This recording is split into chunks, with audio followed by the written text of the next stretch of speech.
નમસ્કાર વાલા વિદ્યાર્થી મિત્રો, વિકાસ પરીક્ષાલક્ષી અસાઇનમેન્ટ પ્રથમ પરીક્ષા 2025 ધોરણ 9 વિષય ગણિત અને એમાંય ખાસ વિભાગ બી જેનું સોલ્યુશન આજે આપણે આ વિડીયોના મારફતે કરવાનું છે. વિદ્યાર્થી મિત્રો, અગાઉ આપણે વિભાગ એની વિડીયો છે બનાવી ચૂક્યા છીએ.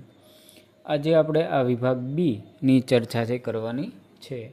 મેં તમને અગાઉ પણ કીધું હતું કે તમારે જો આની પીડીએફ જોતી હોય તો કોમેન્ટમાં લખજો, જેથી તમને હું પીડીએફ પણ છે મોકલીશ. સૌથી વધારે પ્રથમ પરીક્ષામાં માર્ક્સ પ્રાપ્ત કરવાની ચાવી એટલે કે વિકાસ પરીક્ષાલક્ષી અસાઇનમેન્ટ. કેવા પ્રશ્નો પૂછાશે તેની એકમ પ્રમાણેની માહિતી મિત્રો આપણે આ વિડીયોના મારફતે આપવાની છે. આપ સૌ જાણો છો કે આની અંદર વિભાગ બીની અંદર સૌથી પહેલાં એવું છે કે નીચેના પ્રશ્નોની ટૂંકમાં ગણતરી કરી જવાબ આપો. એટલે કે 12 માર્કની અંદર છે તમારે ગણતરી કરવાની છે. 9 પ્રશ્નોમાંથી કોઈ પણ 6 છે એ પૂછાવાના છે અને 16 થી 24 અને પ્રત્યેકનો 2 ગુણ. તો એ રીતનું આખું છે. એમાં ખાસ કરીને પ્રકરણ 1ની અંદરથી જે દાખલા પૂછાવાના છે તેની સરસ માહિતી તમે આ જોઈ શકો કે આ પહેલો છે, બીજો, ત્રીજો, ચોથો, 5, 6 અને 7, 8, 9 અને 10. તો આ 10 પ્રકારના દાખલા તમારે પહેલાં પ્રકરણમાંથી કોઈ પણ છે આવી શકે, એનો તમે ગણતરી મિત્રો કરી શકો અને એનો જવાબ છે એ અહીં આપેલો છે. તમે અંતે ગણતરી કરી અને અંતે જવાબ છે આ રીતનો આવતો હોય છે, જે 10 દાખલાનો જવાબ છે મિત્રો અહીં દર્શાવેલો છે. ત્યારબાદ પ્રકરણ 2ની ચર્ચા કરીએ તો એમાંથી પણ જે દાખલા પૂછાઈ શકે તેવા અહીં આપેલા છે. તો પહેલો છે, બીજો, ત્રીજો, ચોથો, પાંચમો, 6, 8 અને 9 અને 10. તો આ રીતે 10 દાખલા બીજા પ્રકરણમાં છે અને 10નો ગણતરી કરી અને એનો જવાબ મિત્રો આ રીતે રહેલો છે. પહેલાનો, બીજાનો, ત્રીજાનો, એમ 10 દાખલાનો જવાબ પણ અહીં દર્શાવેલો છે. પ્રકરણ 3માંથી પૂછાઈ શકે તેવા વિભાગ બીના દાખલા. તો એમાં પ્રશ્ન ક્રમાંક 1 થી 4માં 2 ગુણ માટે 2 પ્રશ્નો છે આવશે. તો તમને એક અહીંયા આકૃતિ આપેલી છે કે નીચેની આકૃતિ જોઈ આપેલા પ્રશ્નોનો જવાબ આપો. તો આ આખી આકૃતિ છે, એની નીચે પ્રશ્નો આપેલા છે. આ બિંદુ એફના અહીંયા આમ જણાવો બિંદુઓના. તો આ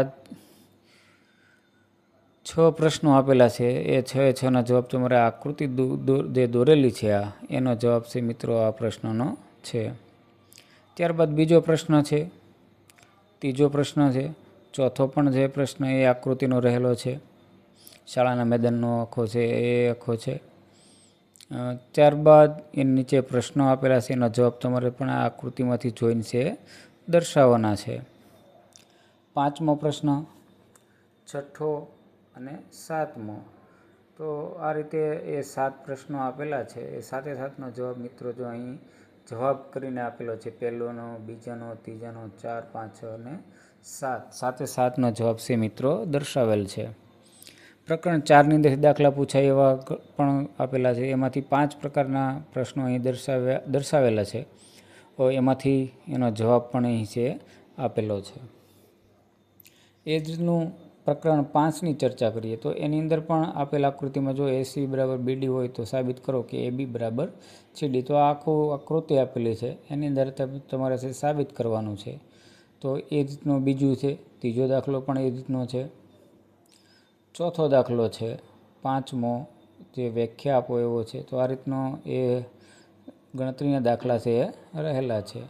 ત્યારબાદ પ્રકરણ 6ની અંદરથી પૂછાય એવી દાખલા જોઈએ મિત્રો. તો આ પણ અહીં તમે જોઈ શકો કે આ રીતના દાખલા છે આવી શકે. આમાંથી કોઈ પણ આવે અને પરીક્ષામાં છે તમને હોઈ શકે. એટલે આવા જ દાખલા છે એ પૂછાવાના છે. તો આ પણ છે મિત્રો 5 દાખલા આપેલા છે અને 5નો જવાબ પણ અહીં છે દર્શાવેલો છે, તમને આ દેખાય છે. તો આ રીતે મિત્રો વિભાગ બીની અંદર જે કંઈ દાખલા પૂછાવાના છે અને ગણતરી કરીને કેવો એનો જવાબ આવે ને જવાબ પણ આપણે અહીંયા ટૂંકમાં છે દર્શાવેલો હતો. તો આ રીતે વિભાગ બીની અંદર આ રીતના ગણતરીના દાખલા છે 12 માર્કની અંદર મિત્રો છે આપણે પૂછાવાના છે. તો જો તમને વિડીયો સારો લાગે તો અન્ય વિદ્યાર્થી સુધી પહોંચાડો, કારણ કે વિકાસ પરીક્ષાલક્ષી અસાઇનમેન્ટનું આખું જો પ્રશ્ન પેપર હશે તો આમાંથી જ છે એ પૂછાવાનું છે. તો આ રીતે તમે સમજો, અન્ય વિદ્યાર્થી સુધી વિડીયો પહોંચાડો. તમને સારો લાગે અને ચેનલમાં તમે નવા છો તો ચેનલને લાઇક શેર અને સબસ્ક્રાઈબ કરો. અને આવા જ વિડીયો જોવા માટે મારી સાથે જોડાયેલા રહો. હવે મળીએ મિત્રો આપણે એક નવા જ વિડીયોમાં. ત્યાં સુધી શાંતિથી વાંચન લેખન અને અભ્યાસમાં ખૂબ સારા માર્ક્સ આવે એની સંપૂર્ણ તૈયારી કરો એવી શુભેચ્છા.